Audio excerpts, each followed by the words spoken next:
Hello viewers, இனி நம்ம பார்க்க போறது ஒன் பீஸ் எபிசோட் 1015 பார்ட் 2.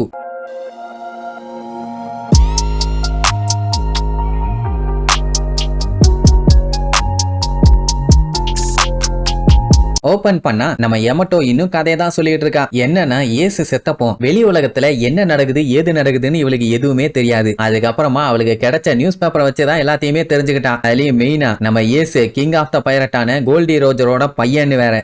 ஏசோட தம்பி தான் இப்போ கிங் ஆஃப் த பைரட்டா ஆகிறதுக்காக போராடிட்டு இருக்கான். கரெக்டா லூஃபியை நீங்களும் கூப்பிட்டு வந்திருக்கீங்க. சோ எல்லாத்தையும் ஒன்னா சேர்த்து பார்க்கும்போது அத்தனையுமே கரெக்டா தான் நடக்குதுன்னு சொல்லி இவ்வளவு நாளா பொக்கிஷமா பாத்துக்கிட்டு இருந்த அந்த ஓடனோட ஜேர்னல் புக்கை ஓடனோட பையன்கிட்டயே கொடுப்பா. ஏன்னா ஃபியூச்சர்ல ஓடன் இதத்தான் எழுதி வச்சிருக்காரு. 20 வருஷம் கழிச்சு இந்த ஸ்ட்ராங்கான பைரட்ஸுங்க நியூ எராவை உருவாக்க போறாங்க. இந்த நியூ வேர்ல்டுல நான் செத்தா கூட கைடோவை காலி பண்றதுக்கு ஒருத்தன் வந்துகிட்டு இருக்கான். அவன் தான் லூஃபி அப்படின்ட்டு பயங்கரமா பில்டப் பண்ண நம்மளுகளை அப்படியே வளைச்சு காட்டிட்டு இருக்காங்க. எல்லாம் டாப் ஃப்ளோர் கிட்ட வந்தாச்சு. இனி கைடோவை மீட் பண்ண வேண்டியதான், சண்டே ஸ்டார்ட் பண்ண வேண்டியதான். இனிமேட்டு நம்ம பையல கிட்ட நோ பேச்சுவார்த்தை, தூக்கி போட்டு மிதி தான். எனக்கு தெரிஞ்சு ஃபர்ஸ்ட் ஜோரோ அந்த ஓட்ட வழியா முதல்ல மேல வந்துட்டான்னு பார்த்தேன். ஆனா இல்ல, கிட்டும் கில்லரும் முன்னாடி வந்துட்டாங்க. அவங்கள பார்த்த உடனே கைடோ கிண்டல் பண்ணுவான். என்னடா கண்ணுகளா, பேசாம சாக்லேட்டை சப்பி சாப்பிட்டுட்டு ஒரு ஓரமா உட்காந்து பைரட் ஆகணும்னு கனவு கண்டுட்டு அப்படியே போயிட வேண்டியதானே. மறுபடியும் பைரட்டா விளையாண்டே தீருவேன் செத்தே தீருவேன்னு வந்திருக்கீங்க. என்ன பழக்கம் இதும்பா. பிக் மாம் பார்த்துட்டு, என்ன கைடோனி உனக்கு ஒழுங்கா பசங்களுக்கு கிளாஸ் எடுக்கவே தெரியல, நான் கத்து கொடுக்குறேன் அப்படின்னு உடனே ஆல்ரெடி கில்லர் கோவப்பட்டாலும் பயந்தாலும் சிரிச்சாலும் அழுதாலும் ஒரே மாதிரி ரியாக்ஷன் தான். ஐ மீன் சிரிச்சுக்கிட்டே இருப்பான். அவன் அங்க சிரிப்பானா, அதை பார்த்த உடனே இங்க யூஸ்டெஸ் கிட்டு சிரிப்பான். புரியுது கில்லரு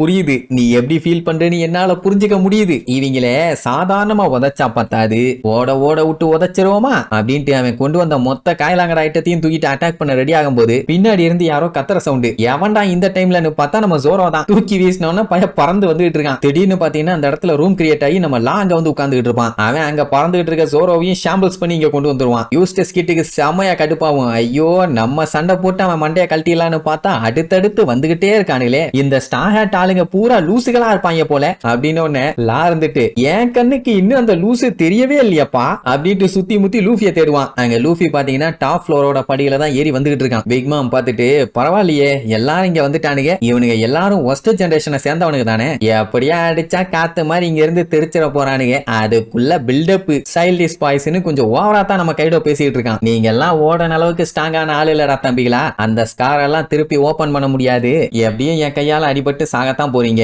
அதனால பேசாம வாயை மூடிக்கிட்டு சரண்டர் ஆயிட்டீங்கன்னா உங்களுக்கு தான் நல்லது. ஏன்னா அகசாயா சாம்ராய்ஸ் ஆல்ரெடி அங்க சமைச்சு போட்டுருக்கேன். இனி நீங்களும் அவங்க கூட போய் ஐக்கியமாக்க வேண்டியதானே. இங்க பேசிட்டு இருக்கும் போதே அங்க லூஃபி டோரை ஒட்டச்சுக்கிட்டு வந்துட்டு இருப்பான். இப்ப தெரியுதா ஓடன் எதுக்காக அவரோட ஒய்ஃப் கிட்ட 20 வருஷத்துக்கு அப்புறம் இவங்க எல்லாத்தையும் அனுப்பி வைக்க சொன்னாருன்னு. ஏன்னா அந்த டைம்ல தான் ஸ்ட்ராங்கஸ்ட் பைரட் இந்த நியூ வேர்ல்டுக்கு வரப்போறான். நான் செத்தா கூட அவன் கண்டிப்பா இந்த உலகத்துக்கே ஒரு விடியலை கொண்டு வருவான்னு சொல்லி எழுதியிருப்பாரு. அந்த டைமுங்கும் போது லூஃபியோட என்ட்ரிய பாக்கணுமே, தரமான தாறுமாறான என்ட்ரி. அப்படியே சென்டர்ல வந்து நிப்பான். 5 பேரையும் பார்க்கும்போது தாறுமாறா இருக்கும். நியூ ஜெனரேஷன்ல இருந்து வர ஒருத்தன் தான் கைடோவை காலி பண்ண போறான்னு வேற அப்பவே எழுதி வச்சிட்டாரு. சோ மாசா போஸ்ட் கொடுத்துட்டு எவ்வளவு நேரத்துக்கு நிப்பாங்க. யூஸ்டஸ் கிட்ட பார்த்துட்டு, டேய் அதான் வந்துட்டீங்க போஸ்ட் கொடுத்துட்டீங்கல்ல, அப்படி ஓரமா நின்னு பாப்கார்ன் தின்னுட்டே வேடிக்கை பாருங்க, நான் இவனை பொழந்துகிட்டுறேன்பா. லா முடியாதுமா, நம்ம பையன் முடியவே முடியாதுமா. டெரர் சீன் தான். அந்த நிலைமையில அவனுக்கு சண்டை போடுறது காமெடியா தான் இருக்கும். பிக் மாமுக்கு ஒரே கவலை, எல்லாரோட தலையும் நானே எடுக்கணுமா, இப்படி வாண்டடா வலியக்க வந்து சாக போறீங்களாடா, நீங்க எல்லாம் அடுத்த ஜெனரேஷனை சேர்ந்த அறிவு கட்டவனுக்கு தானே. அப்படியே ஊரா சுத்திக்கிட்டு செப்பல்ஸ்ல 4 அடி வாங்கிக்கிட்டு நேவி ஆளுகிட்ட வம்பல்திட்டு இருக்க வேண்டியதானே, இதுக்குடா தேவையில்லாம வந்து உசர விடுறீங்க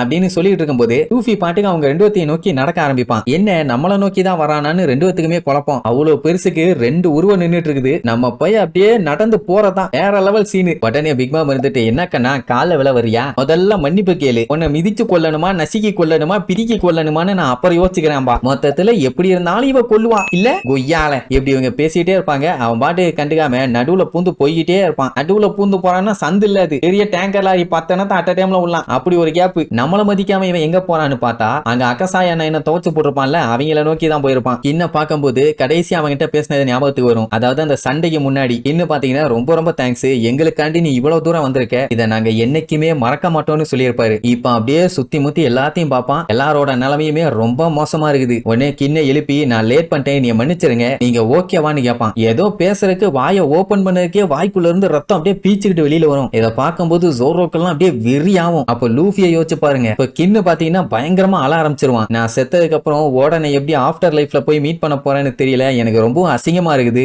அப்படின்னு சொல்ல உடம்புல இருந்து ரத்தம் பயங்கரமா குட்டுது. அழுதுகிட்டே எனக்காண்டி எப்படியாச்சும் இந்த லேண்ட் ஆஃப் ஆனோவை காப்பாத்துவியா அப்படின்னு தயக்கத்தோட கேட்பாரு. ஏன்னா இது சின்ன பொறுப்பு இல்ல, நம்ம பையன் யோசிக்கவே இல்ல, நான் பாத்துக்கிறேன் என்ன கேள்வி இதுன்னு. ஏன்னா இது என்னோட ஃப்ரெண்டோட கண்ட்ரி, நான் எப்படி விடுவேன்னு வேற சொல்லுவான். கின்னுக்குன்னா அவ்வளவு சந்தோஷம், அப்படியே பயங்கரமா அழுவாரு. சாப்பர் வந்தானா மேபி காப்பாத்துறதுக்கு வாய்ப்பு இருக்குதுன்னு நம்புறேன். ஆனா வந்தா அங்க பிஸியா இருக்கானே, இன்னும் எவ்வளவு நேரத்துக்கு கின்னு தாங்குவான்னு தெரியல, அங்க எத்தனை பேர் செத்து இருக்காங்கன்னு கூட தெரியல. இப்படி பேசிட்டு இருக்கும்போது திடீர்னு கைடோ பின்னாடி வந்து நின்னுட்டு டே பொடிப்பாயில அப்படின்னு கூப்பிடுவான். லூஃபி கண்டுக்கவே மாட்டான், ஏன்னா கின்னு கடைசி நிமிஷத்துல இருக்காரு. அதான் லூஃபி நான் பாத்துக்கிறேன்ட்டால, அதனால ரொம்ப தேங்க்ஸ் லூஃபி, உன் மேல முழு நம்பிக்கை இருக்குதுன்னு மனுஷன் அப்படியே பொத்துன்னு விழுவாரா. அந்த டைம் கைடோவும் அட்டாக் பண்றதுக்காக கைய ஓங்குவான். நம்ம பையன் டப்புன்னு திரும்பி எல்லாத்தையுமே கீழ் ஃப்ளோருக்கு கொண்டு போவான். வந்தா ஷாம்பிள்ஸ் பண்ணி டப்புன்னு மாத்தி விட்டுருவானே, ஏன்னா இங்க நடக்க போற சண்டையில அவங்களுக்கு எதுவும் ஆயிடக்கூடாதுங்கிறக்காக. அந்த டைம் கைடோ அடிச்ச அடியில அந்த இடமே அதிரும், கண்ணா பின்னான்னு வெறி கொண்டு அடிச்சிருப்பான். லூஃபிய ஒரே அடியில காலி பண்ணுன்னு எல்லாருமே பயந்துருவாங்க, என்ன இப்படி அதிருதுன்னு. மெயினா மொமனசுகேக்கெல்லாம் பீதி ஆயிடுச்சு, ஐயோ லூஃபிக்கு என்னாச்சோ ஏதாச்சும். ஆனா அந்த அட்டாக்ல இருந்து பையன் தப்பிச்சு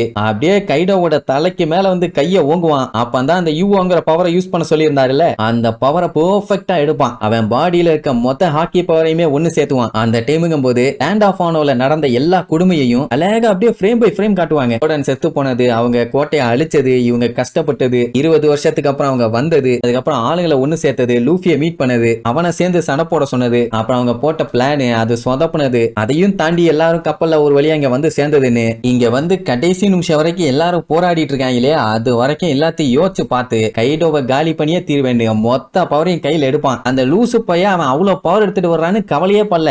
பொடி பைய தானே, அவங்களாலேயே ஒண்ணும் பண்ண முடியல, அவனுக்கு சாம்ராயஸ் அப்படி அடிப்பானுங்க, இவன் பொடி பைய இவனால என்ன அடிச்சிட முடியுங்கிற தெனாவட்டு அவன் கண்ணிலேயே தெரியும். ஆனா கம் கம் ராக்குன்னு சொல்லிட்டு அடிச்ச அடியில கோக்காமக்கா சிறியான அடி, அனல் பறக்க அடிச்சிருப்பான். கைடோவே கவுந்துட்டான். பிக் மாம் பார்த்துட்டு வாய பழந்துட்டான். ஆத்தாடி ஆத்தா, அவனுக்கே இந்த அடியான்னு அவனையே போட்டு பழகிறான்னா பிக் மாமா அடிக்க மாட்டானா என்ன? இதே கைடோ என்னடா ஒரே அடியில கவுந்துட்டே, அது வந்து பொடிப்பைய அடிச்ச அடியில என்னால நம்ப முடியல மேன், என்னடா நடக்குதுங்கும் போது அவன் மூஞ்ச காட்டுவாங்க, மூக்கு வழியாவே ரத்தம் பொல பொலன்னு வந்துருச்சு. அப்படி ஒரு அடி. ரெண்டு பேரும் அப்படியே அவனை பேய் அடிச்ச மாதிரி பாப்பாங்க. அவன் கெத்தா வந்து நின்னுட்டு நான் தான் மங்கி டி லூஃபி, உங்களை விட பெஸ்ட் ஆனவன் and king of the pirate ஆக போறவன் அப்படின்ட்டு தாறுமாறா ஒரு டயலாக பேசுவான். சோ இப்ப சண்டைய கைடோவோட மூஞ்சலியே கோலம் போட்டு ஆரம்பிச்சு வச்சிருக்கான். இதுக்கப்புறம் இவங்க 5 பேர் பண்ண போற அலப்பறைய அடுத்தடுத்த எபிசோட்ல பார்க்கலாம். டாடா.